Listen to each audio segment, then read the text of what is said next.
ಸಾರ್ವಜನಿಕ ಹೊರೆ ಆಗತ್ತೆ ಅಂದ್ಬಿಟ್ಟು ರಿಕ್ವೆಸ್ಟ್ ಮಾಡ್ಕೋಬೋದು ಹೊರ್ತು ಅದ್ರ ಬಗ್ಗೆ ನಾವು ಮಾತಾಡೋಕ್ಕೆ ಆಗೋದಿಲ್ಲ. ಫಸ್ಟು ಕಲ್ಕಟ್ಟ ಬಂದು ಆಮೇಲೆ ಬೆಂಗಳೂರು, ಯಾಕೆಂದ್ರೆ ಅಂದ್ರೆ ಹಾಗೆ ಆಗತ್ತೆ, ಆಮೇಲೆ ಅದಕ್ಕೆ ಅಡ್ಜಸ್ಟ್ ಆಗ್ತಾರೆ, ಏನು ಮಾಡೋಕ್ಕಾಗೋದಿಲ್ಲ. ಇನ್ನೊಂದು ಕರಪ್ಷನ್ ಇರೋವಾಗ ಏನು ಮಾಡೋದಕ್ಕಾಗಲ್ಲ. ಮನುಷ್ಯನಿಗೆ ಬೆಲೆ ಇಲ್ಲ, ಇವಾಗ ವಸ್ತುಗಳಿಗೆ ಉಪಯೋಗಕ್ಕೆ ಬೆಲೆ ಇದೆ. ಆಡಳಿತ ವೆಚ್ಚಗಳು ಜಾಸ್ತಿ ಆಗಿದೆ, ಜನರುಗಳಿಗೆ ಇದಾಗಿದೆ. ಇದೆಲ್ಲ ಒಂದ್ ಬೆಲೆ ಜಾಸ್ತಿ ಆಗ್ತಾ ಇದೆ ಮಿಡಲ್ ಕ್ಲಾಸ್ ಅವ್ರಿಗೆ. ಬಸ್ಸಿನ ಬೆಲೆ ಆಯ್ತು, ಹಾಲಿನ ಬೆಲೆ ಆಯ್ತು, ನೀರಿನ ಬೆಲೆ ಆಯ್ತು, ಇವಾಗ ಮೆಟ್ರೋ ಸರದಿ. ಏನ್ ಅನ್ಸುತ್ತಾರೆ ಇದ್ರ ಬಗ್ಗೆ? 45% ಜಾಸ್ತಿ ಮಾಡಿದ್ದಾರೆ. ಇವಾಗ ಎಲ್ಲ ಬೆಲೆನೂ ಕಡಿಮೆ ಇಲ್ವಲ್ಲ, ಯಾವುದು ಎಲ್ಲಾನು ಜಾಸ್ತಿ ಇದೆ. ಅದ್ ತಕ್ಕನಾಗೆ ರೈಸ್ ಆಗ್ತಾ ಇರುತ್ತೆ. ಇನ್ನೊಂದು ಕರಪ್ಷನ್ ಇರೋವಾಗ ಏನು ಮಾಡೋದಕ್ಕಾಗಲ್ಲ. ಎಂಟೈರ್ ಕಂಟ್ರಿನಲ್ಲಿ ಕರಪ್ಷನ್ ಇದೆ, ಅದರಿಂದ ಏನು ಮಾಡೋದಕ್ಕಾಗೋದಿಲ್ಲ. ರೇಟ್ಗಳೆಲ್ಲ ಜಾಸ್ತಿ. ಇವಾಗ ಯಾವಾಗ ಪೆಟ್ರೋಲ್ ಬೆಲೆ ಜಾಸ್ತಿ ಆಯಿತೋ ಟ್ರಾನ್ಸ್ಪೋರ್ಟಿಂಗ್ ಎಲ್ಲ ಜಾಸ್ತಿ ಆಗ್ಬಿಡುತ್ತೆ. ಪ್ರತಿಯೊಂದು ಐಟಮ್ಸನ್ನು ಬರಬೇಕಂದ್ರೆ ಟ್ರಾನ್ಸ್ಪೋರ್ಟ್ ಮೇಲೆ ಹೆಚ್ಚಿನ ಒತ್ತಡ ಬೀಳುತ್ತೆ, ಅದರಿಂದ ಜಾಸ್ತಿ ಆಗುತ್ತೆ. ಅದು ಕಾಮನ್ನು.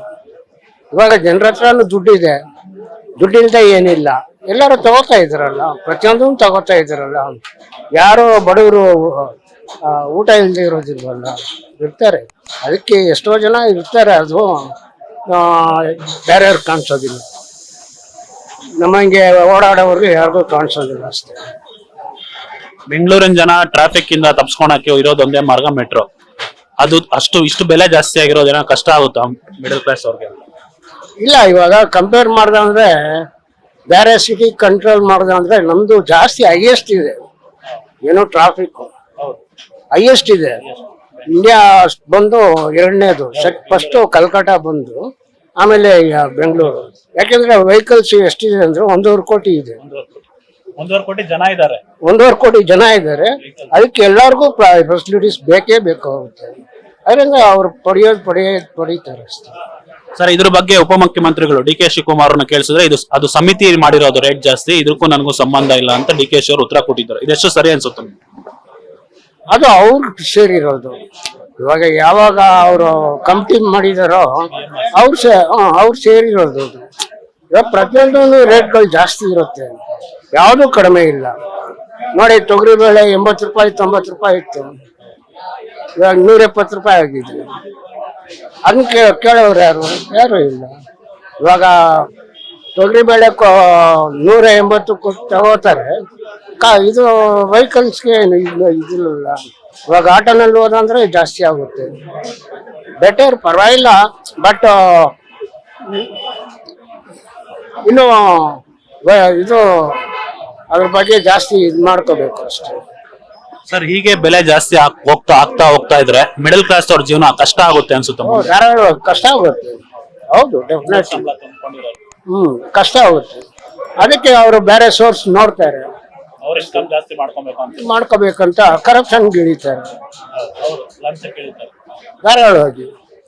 ಇವಾಗ ಲಂಚ ಅನ್ನೋದು ಪ್ರತಿಯೊಬ್ರು ಮಾಡೇ ಮಾಡ್ತಾರೆ. ಇವಾಗ ಒಂದು ಬಿಲ್ಡಿಂಗ್ ಸ್ವಂತ ಕನ್ಸ್ಟ್ರಕ್ಷನ್ ಮಾಡ್ಬೇಕಂದ್ರೆ ಒಂದು ಫ್ಲೋರ್ಗೆ ಇಷ್ಟು ಅಂತ ಇರುತ್ತೆ. ಯಾರಿಗೆ? MLAಗಳಿಗೆ. ಅವ್ರು ಕೊಡ್ಲೇಬೇಕಾಗುತ್ತೆ. ಅವಾಗ ಅವನ್ ಕರಪ್ಷನ್ ಆಗೇ ಆಗ್ತಾನೆ. ಇದರಿಂದ ಕರಪ್ಷನ್ ಇಂದ ಏನು ನಮ್ಗೆ ತುಂಬಾ ಇದು, ಅದರಿಂದಾನೇ problem. Thank you sir. Congress ಬಂದಾಗಿಂದ ಒಂದಲ್ಲ ಒಂದ್ ಬೆಲೆ ಹೆಚ್ಚಳ ಆಗ್ತಾ ಇದೆ. ನೀರಾಯ್ತು, ಬಸ್ ಆಯ್ತು, ಈಗ ಮೆಟ್ರೋ ಸರದಿ 45% ಜಾಸ್ತಿ ಮಾಡಿದ್ದಾರೆ. ಏನ್ ಅನ್ಸುತ್ತೆ ಸರ್? ಕಾಂಗ್ರೆಸ್ ಅಂತಲ್ಲ, ಅಲ್ಲ, ಎಲ್ಲ ಫಸ್ಟ್ ಇಂದಾನು ಅಷ್ಟೇ. ಇದು ಬಂದಾಗಿಂದ ಎಲ್ಲ ಇವಾಗ ಸೆಂಟ್ರಲ್ ಗೌರ್ಮೆಂಟ್ 60 ರೂಪಾಯಿ ಪೆಟ್ರೋಲ್ 100 ರೂಪಾಯಿ ಇತ್ತು, ಅವಾಗ ಯಾರು ಕೇಳಲಿಲ್ಲ, ಹೌದಲ್ಲ? ಕರ್ನಾಟಕದಲ್ಲಿ ಅದೇ ಮೆಟ್ರೋ. ಅದನ್ನ ಮೆಟ್ರೋ ಅಂತಂದ್ರೆ ಆಡಳಿತ ವೆಚ್ಚಗಳು ಜಾಸ್ತಿ ಆಗಿದೆ, ಜನರುಗಳಿಗೆ ಇದಾಗಿದೆ. ಡೆವಲಪ್ಮೆಂಟ್ ಮಾಡ್ಬೇಕಲ್ಲ. ಡೆವಲಪ್ಮೆಂಟ್ ಮಾಡ್ಬೇಕಾದ್ರೆ ಏನ್ ಮಾಡ್ಬೇಕು? ಬೆಲೆ ಅನಿವಾರ್ಯ, ಏನೂ ಮಾಡೋಕ್ಕಾಗೋದಿಲ್ಲ. ಅಂದ್ರೆ ಮಿಡಲ್ ಕ್ಲಾಸ್ ಜನ ಅತಿ ಹೆಚ್ಚು ಓಡಾಡೋದು ಮೆಟ್ರೋದಲ್ಲೇ. ಅದರಲ್ಲೂ ಬೆಂಗಳೂರು ಮೆಟ್ರೋ ತುಂಬಾ ಯೂಸ್ ಮಾಡ್ತಾರೆ. ಮೆಟ್ರೋ ಬರೀ ಮೆಟ್ರೋದಲ್ಲೇ ಓಡಾಡಲ್ಲ, ಸಾರ್ವಜನಿಕ ಸಾರಿಗೆ ಇದೆಯಲ್ಲ, BMTC ಓಡಾಡ್ತಾರೆ, ಎಲ್ಲಾದ್ರೂ ಓಡ್ತಾರೆ. ಏನು ಮೆಟ್ರೋದಲ್ಲಿ ಓಡಾಡೋರು ಟ್ರಾಫಿಕ್ಗೋಸ್ಕರ ಗಾಡಿಗಳು ನಿಲ್ಲಿಸ್ಬಿಟ್ಟು ಮೆಟ್ರೋ ಹತ್ಕೊಂಡು ಹೋಗ್ತಾರೆ ಅಷ್ಟೇ. ಬೇಗ ಸೇರೋದಕ್ಕೆ, ಡೆಸ್ಟಿನೇಷನ್ ಬೇಗ ರೀಚ್ ಆಗಬೇಕು ಅಂದ್ಬಿಟ್ಟು ಮೆಟ್ರೋದಲ್ಲಿ ಹೋಗ್ತಾರೆ. ಅದು ಬಿಟ್ಟು ಅವ್ರಿಗೇನು ಬೇರೆ ಟ್ರಾನ್ಸ್ಪೋರ್ಟ್ ಇಲ್ಲ ಅಂತಲ್ಲ. ಇದ್ರ ಬಗ್ಗೆ ಡಿ ಕೆ ಶಿವಕುಮಾರ್ ಅವ್ರನ್ನ ಕೇಳಿದ್ರೆ ಇದು ಸಮಿತಿ ಮಾಡಿರೋದು, ಇದಕ್ಕೆ ನಾನು ಮೂಗ್ ದೂರ್ಸಲ್ಲ ಅಂತ ಡಿ ಕೆ ಶಿವಕುಮಾರ್ ಅವರು ಉತ್ತರ ಕೊಟ್ಟಿದ್ದಾರೆ ಇವತ್ತು. ಇದ್ರ ಬಗ್ಗೆ ಏನ್ ಹೇಳ್ತಾರೆ? ಇರ್ಬೋದೇನೋ, ಸಮಿತಿ ಇರ್ಬೋದು, ಸಮಿತಿ ಹೆಚ್ಚಳ ಮಾಡಿರ್ಬೋದು. ಅದ್ರ ಬಗ್ಗೆ ನಾವು ಮಾತಾಡೋಕೆ ಆಗೋದಿಲ್ಲ. ಯಾಕಂದ್ರೆ ಒಳ್ಳೊಳ್ಳೆ ತಜ್ಞರು ಇರ್ತಾರೆ, ಅಂದ್ರೆ ಅದ್ರ ಬಗ್ಗೆ ನುರಿತವ್ರು ಇರ್ತಾರೆ. ಅವ್ರು ಏನು ತೀರ್ಮಾನ ತೊಗೊಂಡಿರ್ತಾರೋ ಅದನ್ನ ನಾವು ಪ್ರಶ್ನೆ ಮಾಡೋಕ್ಕಾಗೋದಿಲ್ಲ. ಬಟ್ ಏನಂದ್ರೆ ಕೇಳ್ಕೊಬೋದು ಅಷ್ಟೇ, ಜಾಸ್ತಿ ಮಾಡಬೇಡಿ, ಇದು ಸಾರ್ವಜನಿಕ ಹೊರೆ ಆಗತ್ತೆ ಅಂದ್ಬಿಟ್ಟು ರಿಕ್ವೆಸ್ಟ್ ಮಾಡ್ಕೋಬೋದು ಹೊರ್ತು ಅದ್ರ ಬಗ್ಗೆ ನಾವು ಮಾತಾಡೋಕ್ಕೆ ಆಗೋದಿಲ್ಲ. ಇದು ತೊಂದರೆ ಆಗುತ್ತಾ ಅಂತ ದಿನ ಓಡಾಡೋರ್ಗೆ ಈ ರೇಟ್ ಜಾಸ್ತಿ ಮಾಡ್ಬೋದು. ತೊಂದರೆ ಆಗೇ ಆಗತ್ತೆ. ಆಮೇಲೆ ಅದಕ್ಕೆ ಅಡ್ಜಸ್ಟ್ ಆಗ್ತಾರೆ, ಏನು ಮಾಡೋಕ್ಕಾಗೋದಿಲ್ಲ. ಯಾಕಂದ್ರೆ ಇವಾಗ ಆಗ್ತಿರೋದ್ರಲ್ಲಿ ಮನುಷ್ಯನ ಬೆಲೆ ಒಂದು ಬಿಟ್ಟು ಇನ್ನೆಲ್ಲನೂ ಜಾಸ್ತಿ ಆಗ್ತಾ ಇದೆ, ಹೌದಲ್ಲ? ಮನುಷ್ಯನಿಗೆ ಬೆಲೆ ಇಲ್ಲ ಇವಾಗ, ವಸ್ತುಗಳಿಗೆ ಉಪಯೋಗಕ್ಕೆ ಬೆಲೆ ಇದೆ.